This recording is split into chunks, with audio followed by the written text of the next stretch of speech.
আমরা প্রত্যেকেই জানি আমরা যদি জীবনে সফল হতে চাই, আমরা যদি জীবনে প্রোডাক্টিভিটি বাড়াতে চাই, আমি যদি চাই যে একটা নির্দিষ্ট সময় পর, একটা নির্দিষ্ট বছর পর, একটা নির্দিষ্ট জায়গায় অবতরণ করতে, তাহলে কিন্তু প্রতিটা সময়, প্রতিটা মুহূর্তকে কাজে লাগানো ছাড়া কোনো উপায় নাই।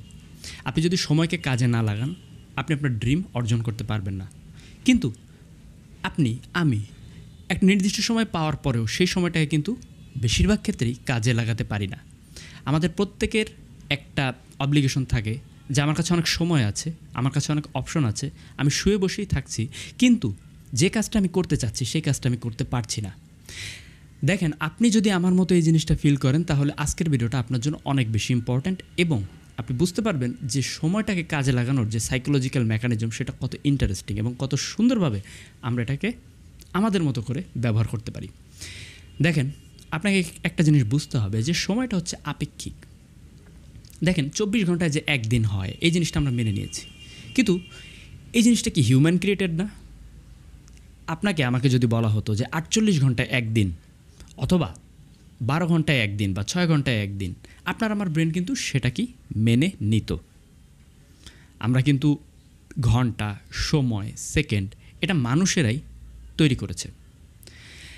আরেকটা বিষয় হচ্ছে, এই একটা জিনিস আপনার গেল, আরেকটা বিষয় হচ্ছে সময়ের ব্যাপারে বিজ্ঞানীরা অনেক গবেষণা করে দেখেছেন, আপনি যখন সময় সম্পর্কে সচেতন হন তখন সময় ধীরে চলে, কিন্তু আপনি যখন সময় সম্পর্কে অসচেতন হয়ে যান তখন সময় দ্রুত চলে।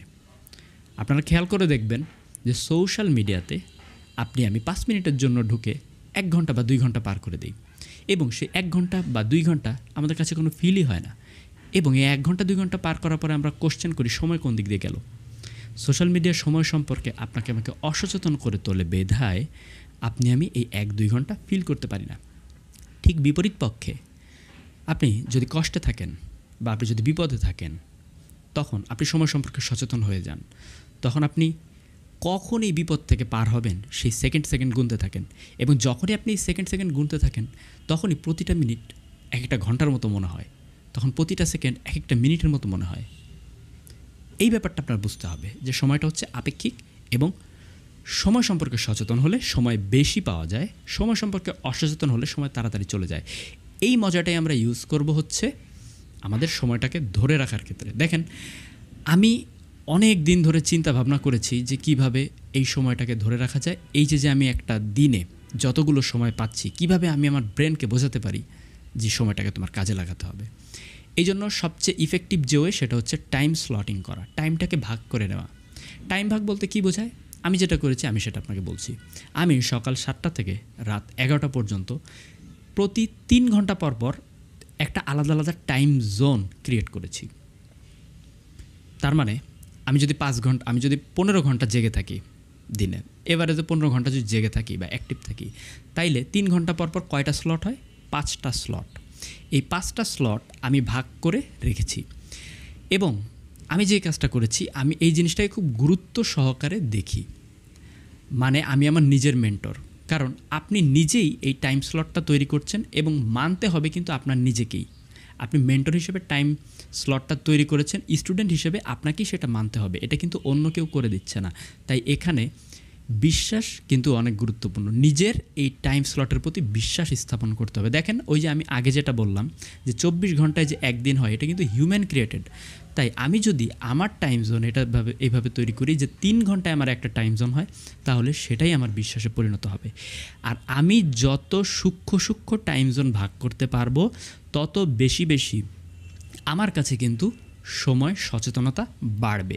আর সময় সচেতনতা বাড়লে আমি কি বলেছিলাম, আপনার সময়টা ধীরে ধীরে চলবে এবং দেখবেন যে আপনি প্রতিটা কাজ টাইম বাই টাইম অনেক অল্প সময়ের মধ্যে করতে পারছেন।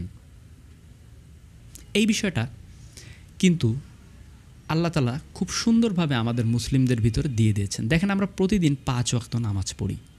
5 ওয়াক্ত নামাজের জন্য কিন্তু 5টা টাইম জোন দেওয়া আছে। এই 5টা টাইম জোন আল্লাহ কেন দিল? কেন একসাথে আপনি 5 ওয়াক্তের নামাজ পড়লে কোনো কাজ হবে না? অবশ্যই আপনাকে সেই টাইম জোন কেন মেনটেন করতে হবে? কারণ আল্লাহ তাআলা এই বিভিন্ন ধরনের টাইমে বিভিন্ন ধরনের ওয়াক্তের নামাজ রেখে আমাকে সময় সম্পর্কে সচেতন করে তুলতে চান। ফজর থেকে জোহর, জোহর থেকে আসর, আসর থেকে মাগরিব, মাগরিব থেকে এশা, এই প্রতিটা টাইম জোন সম্পর্কে আপনি যখন সচেতন হন, আপনি কিছু কাজ তখন করে নিতে চান। এবার প্রশ্ন হচ্ছে এই টাইম জোন দিয়ে আমি এখন করব কি? দেখেন, টাইম জোনে আপনাকে যে কাজটা করতে হবে, যে কাজটা করা আপনার জন্য সবচাইতে বেশি উপযোগী, সেই কাজগুলো আপনি তো জানেন যে আপনার কী কী কাজ করা লাগবে। আমাদের প্রবলেম তো এইটা না যে আমরা জানি না কী কী করা লাগবে, আমরা জানি কী কী করা লাগবে। সো আপনি যেহেতু জানেন আপনার কী কী করা লাগবে, সেই কাজগুলো আপনি একটা ডায়েরিতে লিখে নেবেন। আপনার টাইম জোন অনুযায়ী সেটা লিখে নেবেন যে আমি আমার এই টাইম জোনের মধ্যে এই এই কাজগুলো করব, এবং প্রত্যেকটা কাজ করার পর একটা করে টিক চিহ্ন দিবেন। এই কাজটা কিন্তু খুব গুরুত্বপূর্ণ। প্রত্যেকটা কাজ শেষ করার পরপরই একটা করে টিক চিহ্ন দিবেন। এতে করে কী লাভ হবে? এতে করে লাভ হবে যে আপনার ব্রেনে রিওয়ার্ড পৌঁছাবে। প্রত্যেকটা কাজ শেষ করার পর ব্রেনকে রিওয়ার্ড না দিলে ব্রেন পরের কাজটা করতে চাবে না। তাই রিওয়ার্ড হিসেবে টিক চিহ্ন দিবেন। আমরা কিন্তু ছোটোবেলায় দেখেছি যে আমরা যদি একটা হোমওয়ার্কের খাতায় একটা টিক চিহ্ন পাই স্যারের, আমরা কিন্তু খুশি হয়ে যেতাম। আপনাকে কিন্তু রিওয়ার্ড দেওয়ার জন্য আপনাকে টাকা পয়সা দেওয়া লাগবে না, জাস্ট একটা টিক চিহ্ন কিন্তু খুব ভালো রিওয়ার্ড হিসেবে কাজ করতে পারে। সো প্রত্যেকটা টাইম জোন অনুযায়ী কাজগুলো ভাগ করে লিখে নেওয়া কিন্তু খুব গুরুত্বপূর্ণ। কারণ আপনি যদি ব্রেনে বেশি প্রেশার দেন যে আমি এই কাজ করবো ওই কাজ করবো, আপনার মনে রাখা কঠিন হয়ে যাবে। খাতায় থাকলে দেখাও সহজ এবং রিওয়ার্ড দেওয়াটাও সহজ। এইভাবে আপনি যদি 3 ঘন্টা করে আপনি টাইম জোন অনুযায়ী কাজ করতে পারেন, বিশ্বাস করেন সপ্তাহ শেষে, মাস শেষে, বছর শেষে অনেকগুলো কাজ করে আপনি এগিয়ে যেতে পারবেন এবং ইজিলি আপনি আপনার ড্রিম সেই জায়গায় পৌঁছে যেতে পারবেন।